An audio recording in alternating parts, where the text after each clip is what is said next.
మొన్న శనివారం రాత్రి 8:30 మా గుడి బంద్ చేసినాం. గుడి బంద్ చేసి కొంచెం ముందుకు వెళ్ళాం. మేము అక్కడ ఉన్నాం ఖాళీ.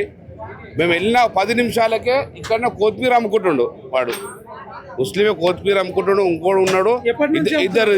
ఆడు వాళ్ళ మామ ఉంటాడు, మామ కంటిన్యూ అమ్ముతాడు. వాడు ఆ రోజు వచ్చిండని చెప్పాను. అంటే ఆల్రెడీ వచ్చిపోతున్నాడు అని అన్నాడు తెలుసు, కానీ ఎప్పుడు కంటిన్యూ ఎట్లుంటారని మాకు తెలియదు. ఆ రోజు వచ్చిండు, వాళ్ళ మామ ఉన్నాడు, వాడు ఉన్నాడు, ఇద్దరు వచ్చారు. ఒకరు గారు ఇద్దరు వచ్చారు.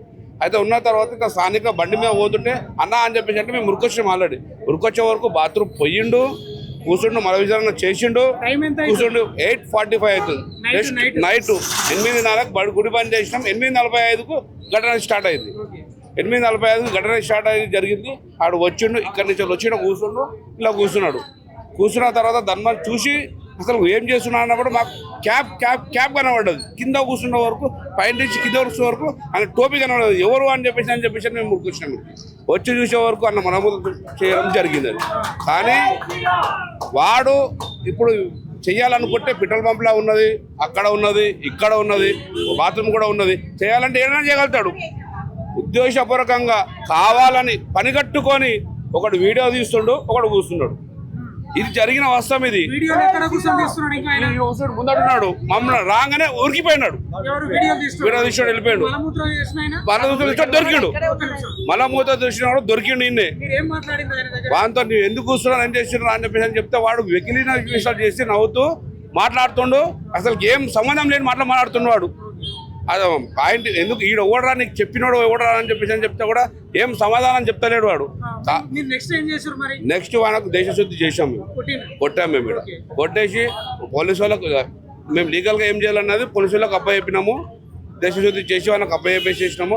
ఆల్రెడీ వాళ్ళ వెనక ఎవరున్నారు, ఏం కథ ఏంది అని చెప్పేసి కూడా సిపి సార్తో వాళ్ళతో కూడా మాట్లాడడం జరిగింది.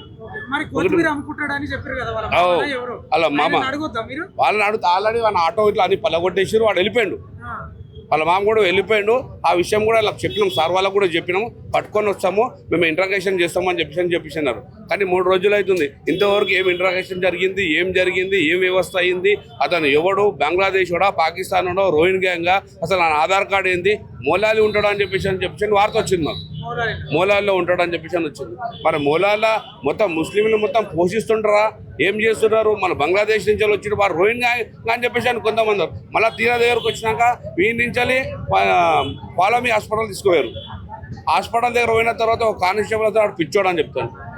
అంటే జరిగిన విషయం ఈడ మాట్లాడేటప్పుడు వాడు మనతో మాట్లాడిపించేటప్పుడు మంచిగా మాట్లాడిండు, మంచిగా అని చేసిండు. ఆడికి పోగానే పిచ్చోడు ఎట్లా అయిపోయింది వాడు హాస్పిటల్ పోగానే పిచ్చోడు అయిపోయింది వాడు. మాట్లాడిండు. ఏం జస్ట్ మేము ఏం చేసినామంటే జయశ్రామ్ అంటారా అంటే జయశ్రామ్ అన్నాడు వాడు. లాంగ్వేజ్ జయశ్రామ్ అని నాకేం ఇటు చూస్తున్నాడు అన్నాడు. జయశ్రీరామ్ అని చెప్పేసి అనిపించినాము. అనిపించినాము. ఇక్కడ ఉన్నది క్లీన్ చేయించినాము, అన్ని చేయించినాం. పాంతలో మొత్తం అన్ని చేయించినాం. అంతా ఉన్నాడు. ఉన్న తర్వాత ఆడికి పోయిన తర్వాత వానికి పిచ్చోడాన్ని ముద్రేస్తారు. మళ్ళా ఇది ఎంతవరకు వాస్తవము? ఇంతవరకు మనం ఒక అమ్మవారి దగ్గర మన మల్కాజిగిరిలోనే కట్టమైసమ్మ దేవాలయం అంటే నంబర్ 1. ఈ గుడి అంటే పెద్ద ఏ గుడి లేదు. ఈ గుడిలో ఉన్న అమ్మవారు గ్రామ పంచాయతీ, మన గ్రామ దేవత. చిన్న గుడి నుంచి మేము ఉన్నాం. చిన్న గుడి నుంచి ఎంత పెద్ద గుడి అయిందంటే, పెద్దగా అయిందంటే అమ్మవారు ఎంత పవిత్రమైన దేవత అన్నది ప్రజలందరూ తెలుసు. ఇక్కడి నుంచి ఇక్కడ ఎవరు పోయినా అమ్మవారిని మొక్కే పోతారు. బండి మీద ఉన్న తల దించుకొని మొక్కేసిపోతారు. ఇంత 1 గంట దాకా రాత్రి తిరిగే టైంలో వాడు 8:30కు వచ్చి పోతున్నా అంటే వాడికి ఎంత కవరం ఉండాలి? వాడికి ఏం చేయాలి? ఇది గవర్నమెంట్ తప్పిది. నువ్వు ఫస్ట్ గుడి దగ్గరనే జరిగినప్పుడు, మన సికింద్రాబాద్లో జరిగింది, బాలనగర్లో జరిగినప్పుడు నువ్వు సీరియస్ యాక్షన్ తీసుకుంటే నీకు ఈ దాకా రాదు కదా. వాడు ఎవడు, నువ్వు ఎందుకు జల్లడ పడతలేవు, ఎందుకు చేస్తలేవు? సీరియస్ యాక్షన్ అంటే హోమ్ మినిస్టర్ ని దగ్గర పెట్టుకున్నావు, ఒక ఎంపీ, ఎమ్మెల్యే, సీఎం ఉన్నావు, హోమ్ మినిస్టర్ నీ దగ్గర, సీఎం నీ దగ్గరనే ఉన్నది, అన్ని నీ దగ్గర ఉన్నది. ఇంతవరకు నువ్వు యాక్షన్ తీసుకోకపోతే అసలు గవర్నమెంట్ ఏం నడుస్తుంది? తప్పు నడక దాకా నడుస్తుంది అన్నప్పుడు నీకు కనబడతలేదా?